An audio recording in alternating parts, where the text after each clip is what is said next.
ഭൂമിയിലെ തല്ലും ബഹളവും ഒക്കെ നമ്മൾ ഒരുപാട് കണ്ടു കേട്ടു. എന്നാൽ ഇപ്പോൾ ശരിക്കുമുള്ള തല്ല് നടക്കാൻ പോകുന്നത് ഭൂമിയിലല്ല, നമ്മുടെ ചന്ദ്രനിലാണ്. അതെ, ചന്ദ്രനെ ആര് ഭരിക്കും എന്നതിനെ ചൊല്ലി ലോകത്തെ രണ്ട് വൻ ശക്തികളായ അമേരിക്കയും ചൈനയും തമ്മിൽ ചരിത്രത്തിലെ ഏറ്റവും വലിയ സ്പേസ് വാർ ആരംഭിച്ചിരിക്കുകയാണ്. കഴിഞ്ഞ 3 ദിവസത്തിനുള്ളിൽ ബഹിരാകാശ രംഗത്ത് സംഭവിച്ച കാര്യങ്ങൾ കേട്ടാൽ ശരിക്കും ഞെട്ടും. 2026 മെയ് 24-ന് ചൈന തങ്ങളുടെ 3 ആസ്ട്രോനോട്ട്സുമായിട്ട് ഷെൻസോ 23 പേടകം വിജയകരമായിട്ട് വിക്ഷേപിച്ചു. ചന്ദ്രനിൽ മനുഷ്യനെ ഇറക്കാനുള്ള ചൈനയുടെ വമ്പൻ നീക്കമായിരുന്നു അത്. എന്നാൽ ചൈന കളം പിടിക്കുന്നത് കണ്ട് അമേരിക്ക വെറുതെ ഇരുന്നില്ല. കൃത്യം 2 ദിവസത്തിന് ശേഷം, അതായത് 2026 മെയ് 26-ന് നാസ ലോകത്തെ ഞെട്ടിച്ചുകൊണ്ട് ഒരു പ്രഖ്യാപനം നടത്തി. ചന്ദ്രന്റെ ദക്ഷിണ ധ്രുവത്തിൽ, ലൂണ സൗത്ത് പോൾ എന്ന് പറയും, ഇവിടെ മനുഷ്യന് സ്ഥിരമായിട്ട് താമസിക്കാൻ പോകുന്ന മൂൺ ബേസ് അഥവാ ചന്ദ്രനിലെ 1ാം ഘട്ട കോളനിയുടെ നിർമ്മാണം അവർ ഔദ്യോഗികമായി ആരംഭിച്ചു കഴിഞ്ഞു. ജെഫ് ബെസോസിന്റെ ബ്ലൂ ഒറിജിനും ഇലോൺ മസ്കിന്റെ സ്പേസ് എക്സും ചേർന്നാണ് ചന്ദ്രനിൽ ഈ വമ്പൻ സാമ്രാജ്യം പണിയുന്നത്. എന്താണ് ഈ സ്പേസ് വാറിന് പിന്നിലെ രഹസ്യം? നാസയുടെ പ്ലാൻ എന്താണ്? നമുക്ക് നോക്കാം. ആദ്യം നമുക്ക് ചൈനയുടെ ഭാഗത്ത് എന്താണ് സംഭവിച്ചത് എന്ന് നോക്കാം. മെയ് 24-ന് ചൈന തങ്ങളുടെ ലോങ് മാർച്ച് 2F റോക്കറ്റ് ഉപയോഗിച്ച് 3 ബഹിരാകാശ ഗവേഷകരെ തിയാങ്ങോങ് സ്പേസ് സ്റ്റേഷനിലേക്ക് അയച്ചിരുന്നു. ഇതിൽ ഏറ്റവും വലിയ പ്രത്യേകത എന്താണ് എന്ന് വെച്ചാൽ, ആദ്യമായിട്ട് ഒരു ഹോങ്കോങ് സ്വദേശിനി 43 വയസ്സുകാരിയായ ഒരു മുൻ പോലീസ് ഉദ്യോഗസ്ഥ ലായ് കായിങ് ഈ മിഷന്റെ ഭാഗമായിട്ടുണ്ട്. അതിലുപരി ഇതിലെ ഒരു ആസ്ട്രോനോട്ട് തുടർച്ചയായി 1 വർഷം മുഴുവൻ ബഹിരാകാശത്ത് കഴിഞ്ഞ് മൈക്രോഗ്രാവിറ്റി മനുഷ്യ ശരീരത്തെ എങ്ങനെ ബാധിക്കുന്നു എന്ന് പഠിക്കാൻ പോവുകയാണ്. എന്തിനാണ് ചൈന ഈ ഒരു കടുങ്കൈ ചെയ്തത് എന്ന് നോക്കണ്ടേ?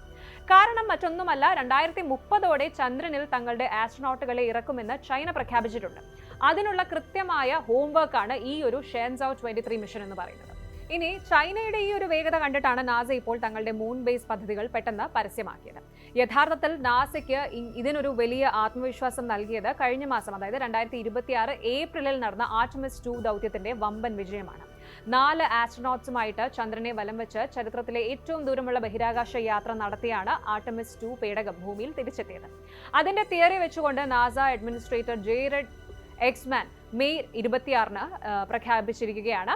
ആർടെമിസ് 2 വിജയകരമായി കഴിഞ്ഞു. ഇനി ചന്ദ്രനിൽ നമ്മൾ സ്ഥിരമായി ഒരു താവളം അടിക്കാൻ പോവുകയാണ്. അതിൽ നിന്നും നമ്മൾ ഇനി പിന്നോട്ടില്ല. ചന്ദ്രനിൽ നിന്നും പിന്നീട് ചൊവ്വയിലേക്ക്, മാർസിലേക്ക് മനുഷ്യനെ അയക്കാനുള്ള നാസയുടെ വലിയ പ്ലാനിന്റെ ഭാഗമാണിത്. നാസയുടെ ഈ ഒരു മൂൺ ബേസ് പ്ലാൻ വെറും ഒരു സ്വപ്നമല്ല. ഇതിനായിട്ട് ശതകോടിക്കണക്കിന് ഡോളറാണ് പ്രൈവറ്റ് കമ്പനികൾക്ക് നാസ നൽകിയിരിക്കുന്നത്. 3 ഘട്ടങ്ങളായിട്ടാണ് ഈ മൂൺ ബേസ് പണിയുന്നത്. ഒന്നാമത് ഫേസ് 1, അതായത് ഇപ്പോൾ തുടങ്ങിയത്. 2026 അവസാനത്തോടെ 3 അൺമാൻഡ് റോബോട്ടിക് മിഷനുകൾ നാസ ചന്ദ്രനിലേക്ക് അയക്കും. ഇതിനായിട്ട് ജെഫ് ബെസോസിന്റെ ബ്ലൂ ഒറിജിൻ കമ്പനിക്കാണ് വമ്പൻ ലാൻഡറുകൾ പണിയാനുള്ള കരാർ നൽകിയിരിക്കുന്നത്. ചന്ദ്രനിൽ കറങ്ങി നടക്കാനുള്ള മൂൺ ബഗ്ഗികൾ പണിയുന്നത് ആസ്ട്രോ ലാബും ലൂണാർ ഔട്ട്പോസ്റ്റും ചേർന്നാണ്. കൂടാതെ ഫയർഫ്ലൈ എയറോസ്പേസ് അവിടെ ഡ്രോണുകളും എത്തിക്കും. ഇനി ഫേസ് 2 2029 മുതൽ 2030 ഒക്കെ. അങ്ങനെ ഈ ഘട്ടത്തിൽ ചന്ദ്രനിൽ ഒരു വലിയ പവർ ഗ്രിഡ് സ്ഥാപിക്കും. കപ്പലുകൾക്കും റോവറുകൾക്കും ചാർജ് ചെയ്യാനുള്ള സംവിധാനമാണിത്. ഇനി ഫേസ് 3 2030-ലാണ് മനുഷ്യന് സ്ഥിരമായി താമസിക്കാനുള്ള സ്പെഷ്യലൈസ്ഡ് വീടുകൾ ചന്ദ്രനിൽ റെഡിയാകും. ഇതിൽ ഏറ്റവും രസകരമായ കാര്യം എന്താണ് എന്ന് വെച്ചാൽ, നാസയുടെ ഈ മൂൺ ബേസ് 100 കണക്കിന് സ്ക്വയർ മൈലുകളിൽ പടർന്നു കിടക്കുന്ന ഒന്നായിരിക്കും. ഇതിന്റെ അതിർത്തികൾ അടയാളപ്പെടുത്താനായിട്ട് മൂൺ ഫോൾ എന്ന് പേരിട്ടിരിക്കുന്ന പ്രത്യേക ഡ്രോണുകൾ നാസ വിന്യസിക്കും. മറ്റു രാജ്യങ്ങളുടെ പേടകങ്ങൾ തങ്ങളുടെ അതിർത്തിയിലേക്ക് കടക്കാതിരിക്കാനുള്ള ഒരു തരം ടെറിട്ടറി മാർക്കർ ആയിരിക്കും ഇത്. ഇനി നാസയുടെ ടൈം ലൈൻ നോക്കിയാൽ തൊട്ടടുത്ത വർഷം, അതായത് 2027 പകുതിയോടെ ആർടെമിസ് 3 മിഷൻ ലോഞ്ച് ചെയ്യും. ഇതിൽ ആസ്ട്രോനോട്ടുകൾ ഭൂമിക്ക് ചുറ്റുമുള്ള ഭ്രമണപഥത്തിൽ വെച്ച് ഇലോൺ മസ്കിന്റെ സ്പേസ് എക്സ് ലാൻഡറുമായിട്ട് ഡോക്കിംഗ് പരിശീലിക്കും. അതിനുശേഷം 2028ഓടെ ആദ്യമായി 2 ആസ്ട്രോനോട്ട്സ് ചന്ദ്രന്റെ മണ്ണിൽ കാലുകുത്തും. ഈ ഹാർഡ്വെയർസ് എല്ലാം മനുഷ്യൻ അവിടെ എത്തുന്നതിന് മുൻപ് തന്നെ ചന്ദ്രനിൽ എത്തിക്കുക എന്നതാണ് നാസയുടെ ലക്ഷ്യം. ചുരുക്കം പറഞ്ഞാൽ, ചൈന മെയ് 24-ന് വെച്ച വെടിക്കെട്ടിന് മെയ് 26-ന് തന്നെ നാസ വമ്പൻ മറുപടി നൽകിയിരിക്കുകയാണ്. ചന്ദ്രൻ ഇനി വെറും ഒരു സന്ദർശന സ്ഥലമല്ല, മനുഷ്യന്റെ മറ്റൊരു താവളമായി മാറാൻ പോവുകയാണ്.